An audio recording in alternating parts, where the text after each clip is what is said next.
Figen Hanım, merhaba, nasılsınız? İyi misiniz? İyiyim, sağ olun. Ya, bir sunum yapacağım. Akşam gözüküyor. Başkanlar toplantısı.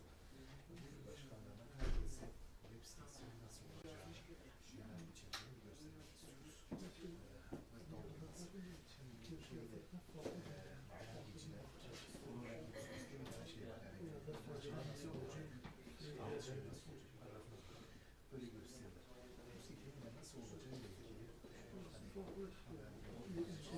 gelişim. Birkaç yılın için gelişmiş. Olmadığı için şeyi gösteremiyoruz. Şey mantığıyla yani sanki orada bir faaliyet varmış, yönetim kurulu listesi varmış gibi screenshotlar bir şey var mıdır sizde?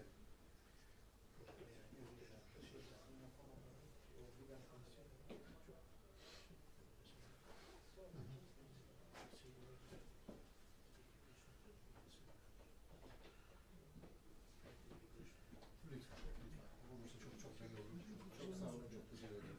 Bir de birkaç şey var. Bu Slider'daki haber sayılarını sınırlandıramıyoruz. Ben bizim şey dedim ki, hani 15 tane kalsın orada. Yenisi girdi de 15 sondaki birincisi kendi bölgesine düştü. Ya da Hüsnü Bey şu an bir sistem yok. Yani sınırsız ekleri var ama sınırlandırma yok diye.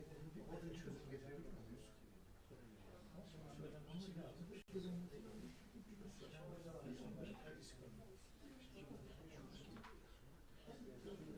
Ha, silecek. Tamam. Silebiliyor değil mi? Silebiliyor yani. Okey. Tamam. Bir de Ankara fotoğrafı var. Genel merkezin fotoğrafı geldi. Onlar Ankara fotoğrafı yerine genel merkezin son çekilenler vardı. Partiyane etmişti olsun. Onlara bir tanesi ilkin kullanabiliriz. Ha, bugün tamam. Bugün bir yeni bir şey yani. Bugün ben size söyleyeyim. Yani sonra bayraksızlığı buluruz, o bayraksızlığı da değiştiririz. Sonra o da nasıl ben onunla bir konuşuruz. Tamam.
Tamam.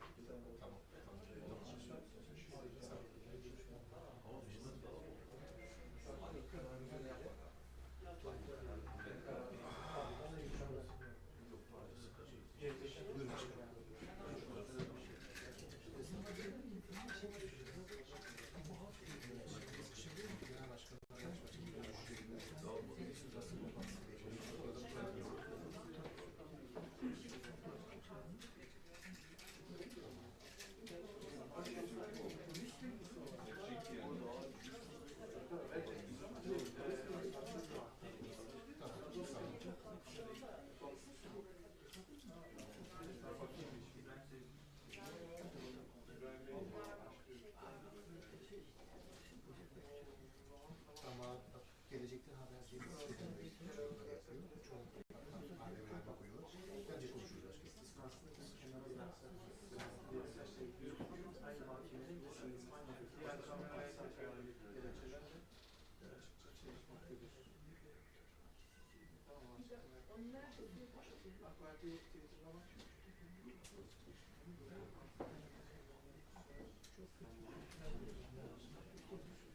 Ziyaretle kapalı otobüsleri hem de kapalı arkadaşlar olarak tanımlayan ziyaretle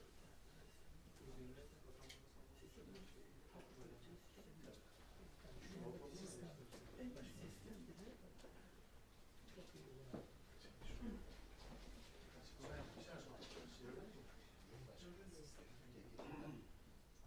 açarım yani.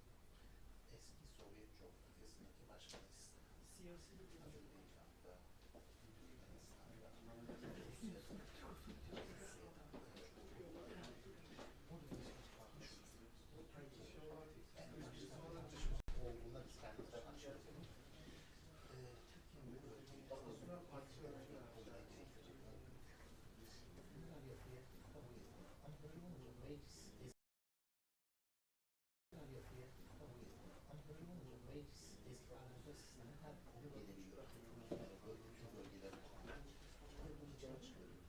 Zaten bir kurulu oluşuyor. Böylece federal sistem olmadan bile onu çözecek.